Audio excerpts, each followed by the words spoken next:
Welcome to the Michigan Man Podcast on Wolverine Sports Radio, a member of the V-Sporto Network, and in partnership with SB Nation's Maize and Brew, for Wolverine fans from coast to coast.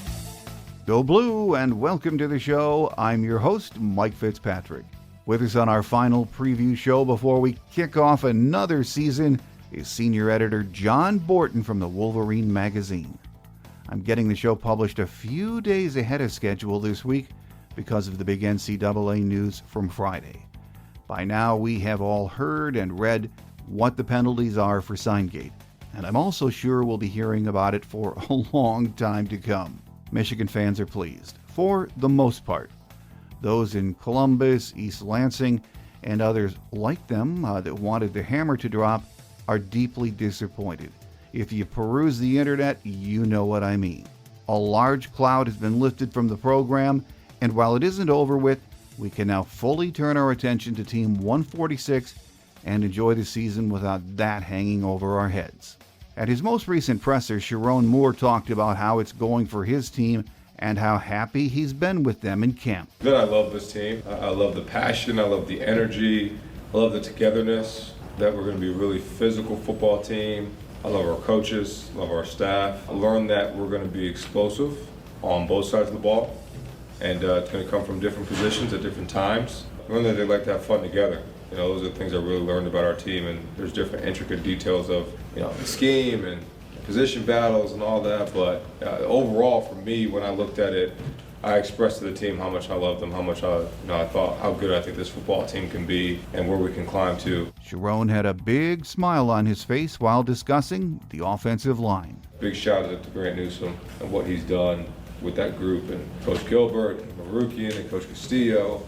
They've invested a lot of time in that group to be really good. They know the vision, they know what I want in that O-line, and they know how we should run it as an offensive line, and they've imprinted that in that group, and they've become closer. This offseason, they've worked really, really hard, and they're pushing that D-line now. There's days that the O-line wins, you know, and that's what you want. You want that good back and forth, so that whole group has been great. My guest today says the Michigan haters will continue to hate and claim we cheated during the Stallion years. But the NCAA came up with no proof of that, so for now, the case is closed. We recorded this segment on Friday, and wouldn't you know it, 5 minutes after John and I were finished, it was announced Michigan was appealing the NCAA monetary penalties. We'll have plenty of time in the future to discuss that, as the appeal will linger into the next year, no question about that. Instead, we discussed the NCAA Signgate verdict and moved on to get John's thoughts on Team 146. Up next is longtime friend of the show, senior editor John Borton from the Wolverine magazine. So stay with us.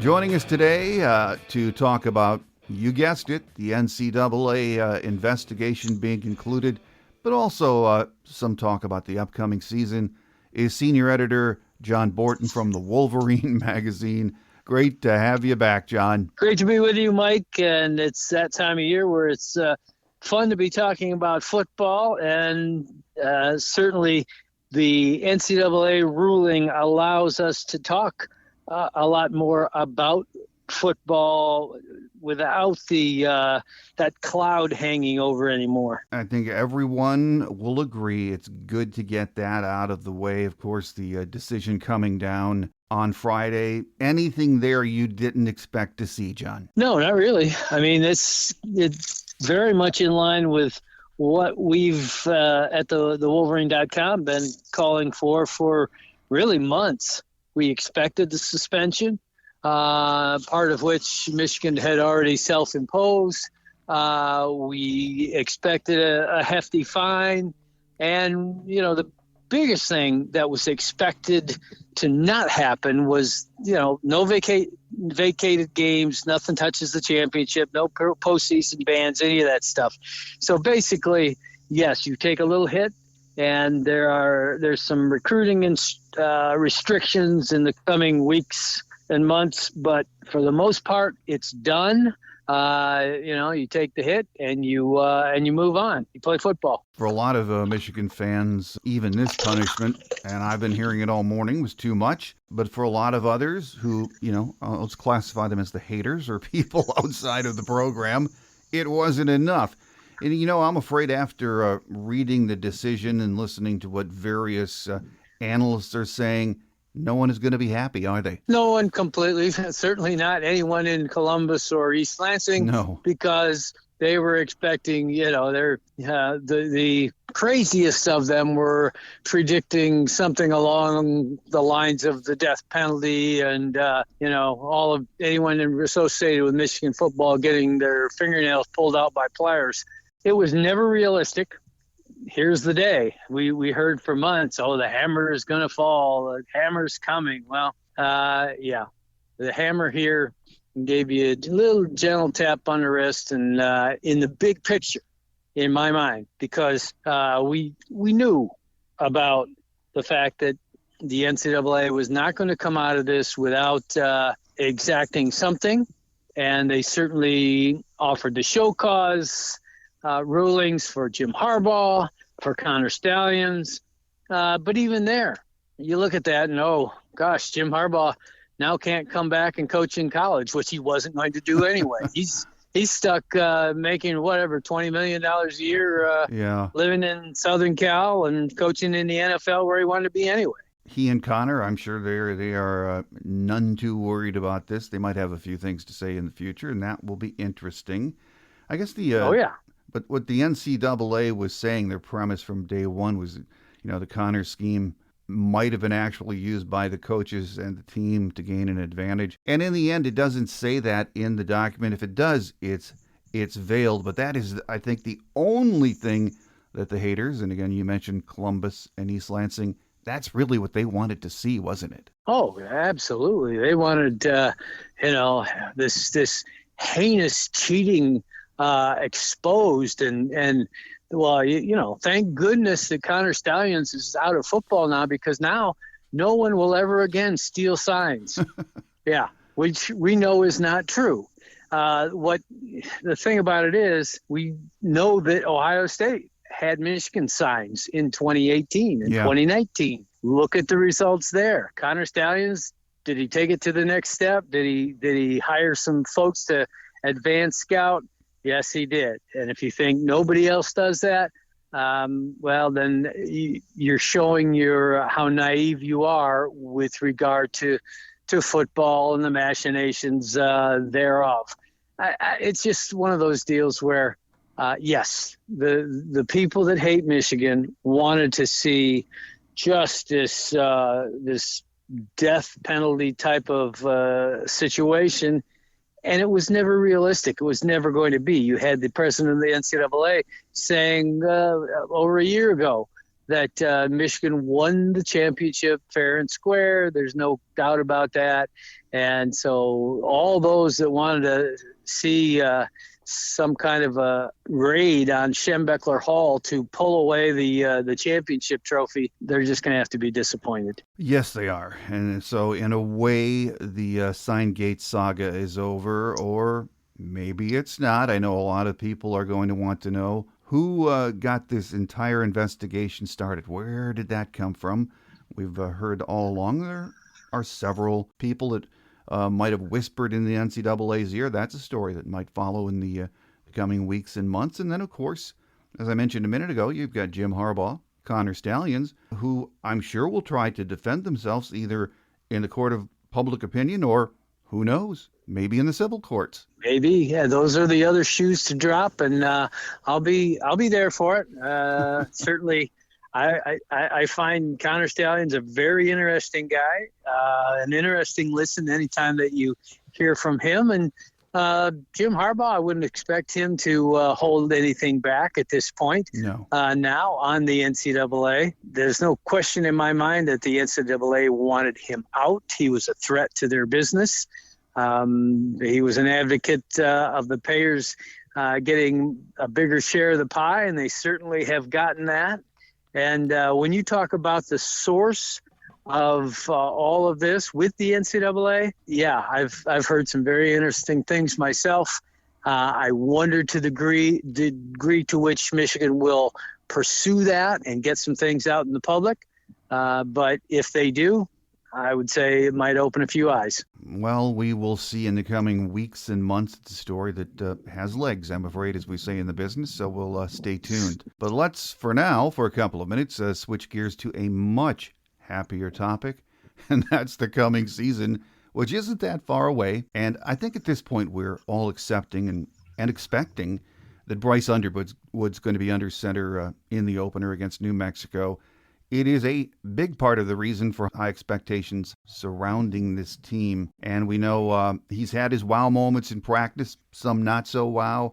And that's probably going to continue into the season with a freshman, isn't it, John? Yeah, absolutely. I mean, that's just part of being a freshman quarterback. And the degree to which Michigan can cover for his mistakes and the degree to which he can learn and grow throughout the season. I mean, the beauty of it is by the time you get to Michigan, Ohio State, nobody's a rookie quarterback anymore, and Bryce Underwood will not be. But in the meantime, you got some big games. You got Oklahoma at Oklahoma early, and you've got to go to Lincoln, Nebraska, and out to USC. And we're going to see how big a step forward this offense can take from a year ago when it was just not adequate, not effective, not even marginal in the way it could score or throw the football down the field.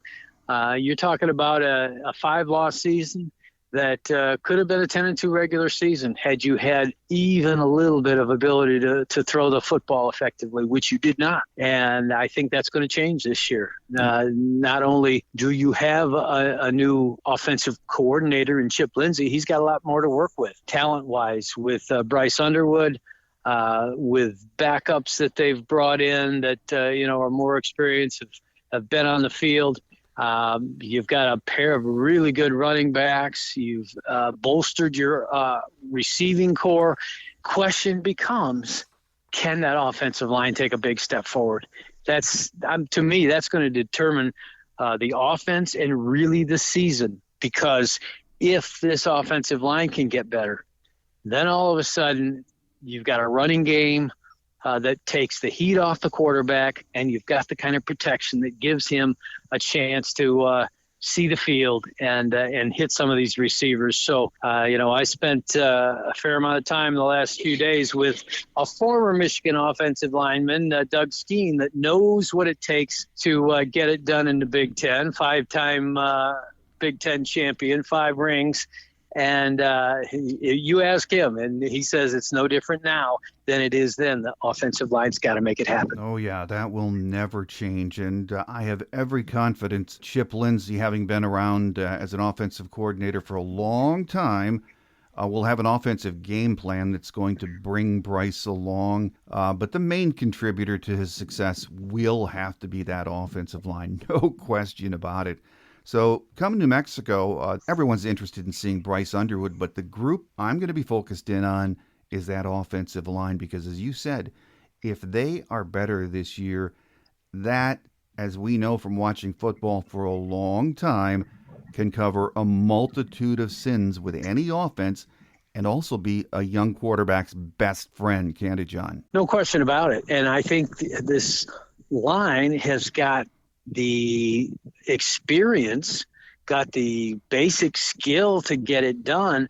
What I'm going to be looking for is a little bit of an edge, a little bit of a mean streak that to this point we really haven't seen that much out of this line. And as I told Doug Skeen, and he agreed with me on this, I said one penalty I would not mind seeing in the first game. You don't like to see a whole lot of penalties, but if you saw an offensive line penalty for a little excessive aggression, say in burying one of these defenders, or else you get a little too close to my quarterback and you get a two-hander that gets you a flag, I could live with that because there's no doubt. You just go back to 2021 when the Ohio State defensive back rips the helmet off of Roman Wilson, and all of a sudden you've got a line of these behemoths walking him down and saying that's not happening. There's a mean streak that an offensive line can have, and Mr. Skeen always likes to refer to an offensive line that is tough enough to render defenders with tears in their eyes. That's what you need out of this group. Amen. We need some nasty. That's what I'll be watching on the New Mexico game too.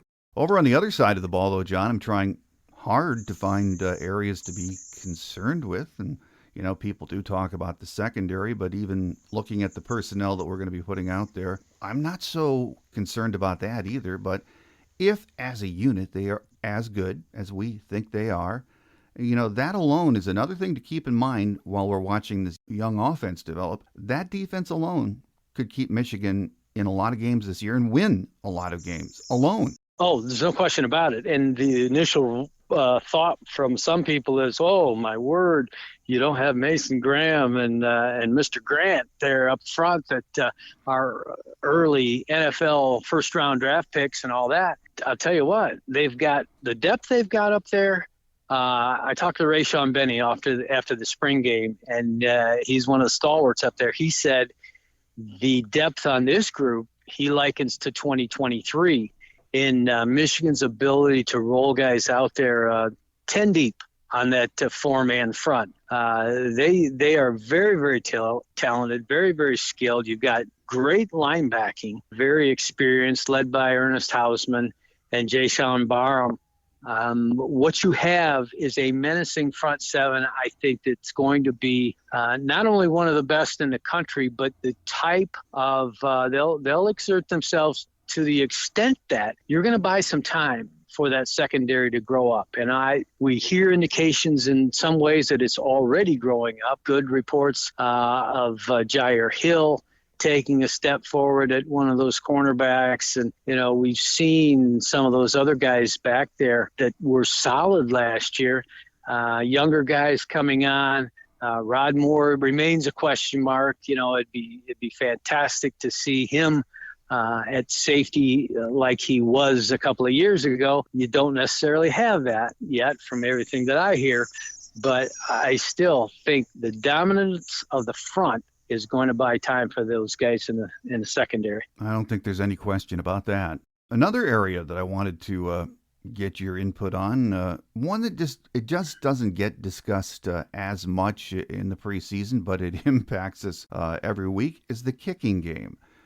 Probably because Dominic Zavada is back, but punting will be either Hudson Hollenbeck or transfer Hunter Robertson. Any concerns, especially in the punting piece of the game, John? Well, I think that's the bigger unknown. I would expect that Hudson Hollenbeck will be able to do an adequate job, at least for that. That's the bottom line. That's the baseline. You want to be up from there. But we will see what they come up with in the punting game. Chip Lindsey would like to run the sort of offense that wouldn't have to require you to punt a whole lot. But as we know that as you go through the season, you are going to have to punt the football. And the other part of it is I had a really good sit down with Dominic Zavada just the other day and doing a profile of him in the preview preseason magazine for football for the Wolverine. That's coming out here in a week or so. But this is a kid that really got a taste of Big Ten competition, high-level college competition, and had unbelievable success, 7 field goals that were 50 yards or more that he made, automatically making him the career leader for Michigan. And it was one of those situations where he had a great individual season, but he wanted more, and that's why he came back. He wants more team success, and he's convinced that Michigan is going to have that. And I'm glad he's back. I hear a lot of the media saying, though, John, this is a manageable, very manageable schedule, especially as compared to last year. Maybe so, but there are 6 road games this year, sort of a funky schedule, and it's at home one week, on the road the next week, and it keeps going like that. But some of those road games, East Lansing, we know all about that place. Then out in L.A. against USC, Washington is at home, It makes me think it is a rugged schedule. But we all know you have to bring it every Saturday. There are no gimmies on this schedule, are there? No, not really, especially until you prove that you have that defense that we were talking about. Yeah. Until you prove that your offense is going to be able to move the ball in tough situations. This is not a schedule where you have those check the boxes 3 wins in the non-conference, write the check and clean up on somebody at home. You've got that big one in Norman, week 2 of the season against Oklahoma, and I'm telling you that's going to be a real challenge with Oklahoma's defense coming after probably Bryce Underwood, and then we get to see how this young man reacts in that situation, how all those around him react. I expect it to be a very tough game out at USC because we've seen the statistics on what happens when you cross more than 2 time zones or 2 time zones to play an away game in the Big Ten, and it's not good for the travelers. So those 2 games I really am looking out for the most as to be the biggest challenges. It's when you go to Nebraska, that's going to be tough as well, and of course you got the Buckeyes there at the end. I do find that there'll be plenty of challenge in the schedule, but it's not one that when I picked this, I predicted a 10-2 regular season, and some people think that's on the optimistic side, but I think it's doable if some of these things that we're talking about, the development of the quarterback and the step forward by the offensive line and the defense being all that we expect it to be, come through. Yeah, I think we've reached the point where I like to call this speculation mode all of August, where week after week we talk about, well, if this develops, if the offensive line, the secondary, but we're ready to see it in action against New Mexico State, and we don't have to wait long. So that's the beautiful thing. Yeah, it can't come fast enough. So final question before we let you get away, John, and I'm sitting here just to the right of me with my beautiful Wolverine preseason magazine for 2025 with Bryce Underwood on the cover. Check me on this. He's the first true freshman to ever be on the cover, isn't he? I believe that is accurate. I don't now that you say that, I'm trying to figure out if Chad Henne made the cover as a true freshman. I don't believe he did. So my guess would be that is correct. It's a great preview. I guess I say this every year. It might be your best preview ever, but I love it for show prep, and I know we still have a couple of weeks before the season. If you're a subscriber, of course, you get the preseason issue, but for those of our listeners who, and I don't know who they could be, but who do not have a copy of the Wolverine magazine 2025 football preview, is it still available? And if so, how can they get it? I would start with this. Give a call to 800-421-7751, and they will be able to let you know, our parent company, that whether or not there are previews still available, and get those shipped out to you. All right, and we'll get that in the show notes, because everyone should have a copy of that on their desk or their coffee table for the upcoming season, which, again, is 2 weeks away. And now that we have this entire Signgate NCAA investigation thing over, for the most part, we can focus on Sharon and the boys and the New Mexico game. So, John, it's always great to have you with us and being so gracious with your time, and we look forward to, of course, getting you back as soon as we tee it up for real in the fall. Beautiful. Thanks for the opportunity, Mike, and we'll talk again soon.